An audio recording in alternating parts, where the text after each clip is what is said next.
What you see on the screen right now are the differences between the original 1884 Great Controversy and the edited 1888 Great Controversy. I'm only going to read the statement from the 1884 version of the Great Controversy and then point out the changes made by the SDA leaders in the 1888 version to keep the video short. But this is what it says. As the time comes for the loud cry to be given, the Lord will work through humble instruments, leading the minds of those who consecrate themselves to his service. The laborers will be qualified rather by the unction of his Spirit than by the training of literary institutions. Men of faith and prayer will be constrained to go forth with holy zeal, declaring the words which God gives them. The sins of Babylon will be laid open, the fearful results of a union of church and state, the inroads of spiritualism, the stealthy but rapid progress of the papal power, all will be unmasked. By these solemn warnings, the people will be stirred. Thousands upon thousands have never listened to words like these.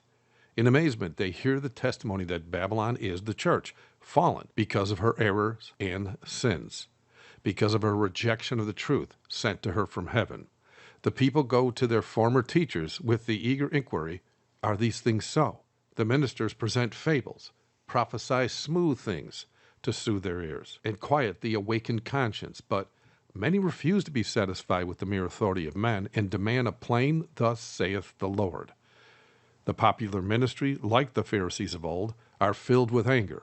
As their authority is questioned, they denounce the message as of Satan and stir up the sin-loving multitudes to revile and persecute those who proclaim it.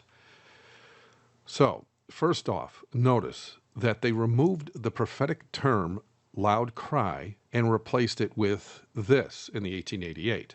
They said, thus the message of the third angel will be proclaimed as the time comes for it to be given with greatest power. No mention of the loud cry at all, and only the third angel is mentioned. Yet students of prophecy know that the loud cry comes after the messages of all three angels are repeated in our day, so as to better define the loud cry.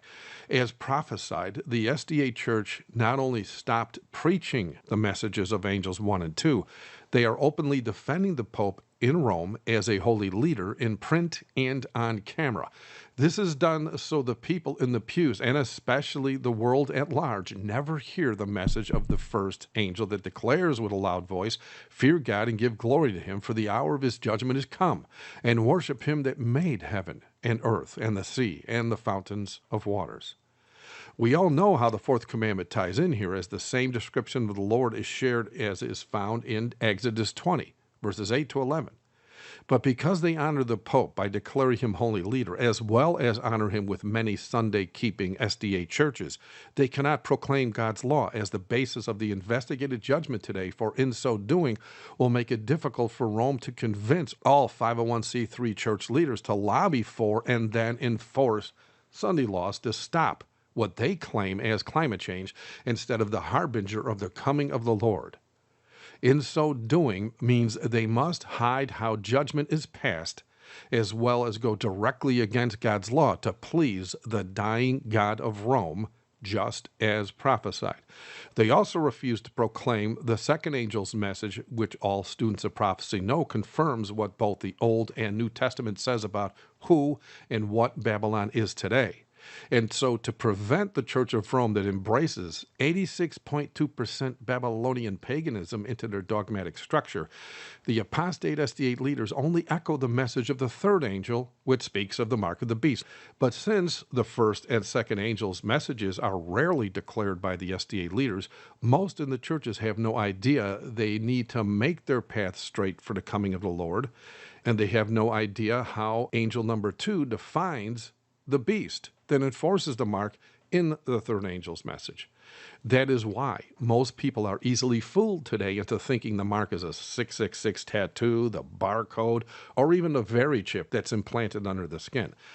The Seventh-day Adventist leaders also removed from their 1888 Great Controversy the statement that says the fearful results of a union of church and state, and they changed it to enforcing the observances of the church by civil authority, so as to make it appear more like the government is the main villain here, when in fact it's both the church and the state working hand in hand, just as the contract of the 501c3 demands, by signing on to it. Hence the reason they endorse homosexuality, preach Allah is God, and the Vatican climate change agenda from all 501c3 pulpits, just to name a few. As of December 2nd, 2017, the 501c3 pastors have been given the ability to lobby religious laws, and we all know the mark is a religious law. Every time you see it mentioned, the word worship is right there with it. That subtle change in the wording in the Seventh-day Adventists' 1888 version of the Great Controversy, wherein they removed the words union of church and state, is all that's needed to make it appear to many that the church has nothing to do with the civil authorities that enforce Sunday laws. But without the church leaders lobbying for these laws, as well as working with the civil authorities, they never would be able to pass Sunday laws in the first place. But the wording says only the civil authorities will enforce the religious laws, which we know is a lie. This was also done to foster confusion when the obedient people of God actually go forth as prophesied to expose the 501c3 for what it truly is, which, by the way, some of us have been doing now for literally decades. Due to the lukewarm methods of the Seventh-day Adventist leaders, most are unaware that the creation of the image of the beast in Rome, as well as the climate change agenda, is a must for the mark to be enforced in America and then all the world. As prophesied, the ninth hour Seventh-day Adventist leaders failed to do their jobs. And as soon as the remnant of her seed noticed it, they left the apostate church to do as prophecy said they will do in the 11th hour. And so if you are Seventh-day Adventist and you've watched the last few videos I made regarding all the changes made by the apostate SDA leaders, can you finally see a pattern here? Whenever Sister White speaks of things that the present-day SDA leaders are doing, they remove them from her books to keep their positions safe and the tithe flowing into their pockets. Seriously, if you want to be prepared for what's actually already begun to happen, you need to trash the NIV Bible that the SDA leaders are using in their sermons now and also placing in all the pews, and get your hands on a King James Bible and study it daily. And then go to vbates.com and get the original writings of Sister White that are 100% intact, so as to have the inside information that the apostate leaders are doing all they can to hide from you, that can actually be backed 100% with Scripture, so as to prepare yourself and your precious family for the coming of the Lord. Thank you for watching. God bless.